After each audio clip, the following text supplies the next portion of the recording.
नमस्कार, आप देख रहे हैं न्यूज नेशन। मैं हूं आपके साथ रोमिता तिवारी। इस वक्त एक बड़ी खबर का रुख कर रहे हैं। पीएफआई की साजिश का बड़ा खुलासा हुआ है। बड़े पैमाने पर फर्जी आधार कार्ड बनवाने में जुटी हुई है पीएफआई।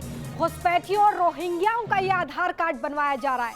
मध्य प्रदेश में जेएमपी आतंकियों की गिरफ्तारी से खुलासा हुआ है, जिसमें फर्जी आधार कार्ड बनवाए जा रहे हैं। आतंकियों से जो आधार कार्ड जब्त किए गए हैं उसमें सबकी जन्मतिथि यानी कि डेट ऑफ बर्थ 1 जनवरी लिखी हुई है। तो ये बड़ा खुलासा पीएफआई की बड़ी साजिश की ओर इशारा करता है कि किस तरीके से फर्जी आधार कार्ड तैयार किए जा रहे हैं।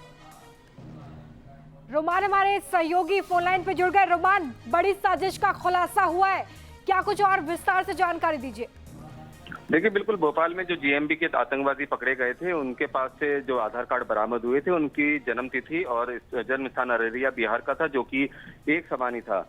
इस मामले की मल्टी एजेंसी जांच शुरू हुई। पटना पुलिस से भी रिपोर्ट मांगी गई। इसके अलावा जो खुफिया एजेंसी है उनकी भी रिपोर्ट सामने आई, जिसके बाद ये बड़ा खुलासा हुआ कि बिहार के नेपाल सीमा से सटे हुए जो इलाके हैं उन जिलों में पीएफआई बेहद ज्यादा सक्रिय है और जो रोहिंग्या और बांग्लादेशी घुसपैठिए भारत में आते हैं उनके आधार कार्ड बनवाकर तस्करों के जरिए उनको दक्षिण भारत के राज्यों में मजदूरी करने के लिए पीएफआई में भर्ती करने के बाद भेज दिया जाता है और वहां पे वो पीएफआई के कैडर के तौर पर काम करते हैं। इसके लिए बहुत ही यूनिक मॉडस ऑपरेंडी अपनाई गई है और जिसको पकड़ना बेहद ज्यादा आसान नहीं है, क्योंकि जो नेपाल सीमा से सटे हुए भारतीय मुस्लिम परिवार हैं उनके मुखियाओं को पैसा देकर जो घुसपैठी हैं उनके बारे में ये कहलवाया जाता है कि ये उनका बेटा या भतीजा है जो बाहर चला गया था, पड़ोसियों के रिश्तेदारों के यहाँ चला गया था। 1 जनवरी डेट ऑफ बर्थ का जिक्र किया गया है, इसे पुलिस कैसे डिकोड कर रही है? देखिए, बिल्कुल इसी के बारे में जो मल्टी एजेंसी जांच है, ये शुरुआती स्तर पर जो आधार कार्ड सामने आए थे जेएमबी आतंकवादियों के, उनकी जांच के बाद ये खुलासा हुआ है कि किस तरह से जो पीएफआई है वो रोहिंग्या घुसपैठियों और जो बांग्लादेशी घुसपैठी है उनके आधार कार्ड बहुत सफाई से बनवा रही है, जिसको पकड़ना एजेंसियों के लिए मुश्किल साबित हो रहा है। जैसा कि मैं अभी बता रहा था कि जो भारतीय मुस्लिम सीमा पर सटे हुए परिवार हैं उनके मुखियाओं को पैसा देकर इन घुसपैठियों के बारे में ये कहलवाया जाता है कि ये उनके बेटे या भतीजे हैं जो बाहर रिश्तेदारों के चले गए थे और अब लौट कर आया है और उसको आधार कार्ड की जरूरत है।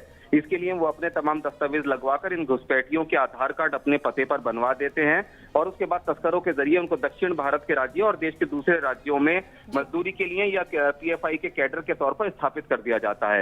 एक बहुत बड़ी साजिश है जिसके बारे में अब खुलासा हुआ है। एजेंसीज इस बारे में रिपोर्ट मांग रही हैं, जांच में जुटी हुई हैं, क्योंकि जिस तरह से आधार कार्ड बनवाए जा रहे हैं ऐसी आशंका है कि जिन लोगों के आधार कार्ड फर्जी तरीके से पीएफआई ने बनवाए हैं उनकी तादाद बेहद बड़ी है और उनकी जांच करने का जिम्मा अब एजेंसियों को सौंपा गया है। और जिस तरह से पीएफआई ने पूरी साजिश रची थी इसको पकड़ना आसान नहीं था, लेकिन जेएमबी आतंकियों के पास से जो आधार कार्ड बरामद हुए हैं उसकी जांच के बाद इस बड़ी साजिश का खुलासा हुआ है और जिन लोगों के आधार कार्ड फर्जी बनवाए गए हैं इस मोडस ऑपरेंडी के जरिए पीएफआई के द्वारा, पता चल पाया है कि कितने राज्यों में ये नेटवर्क काम कर रहा था?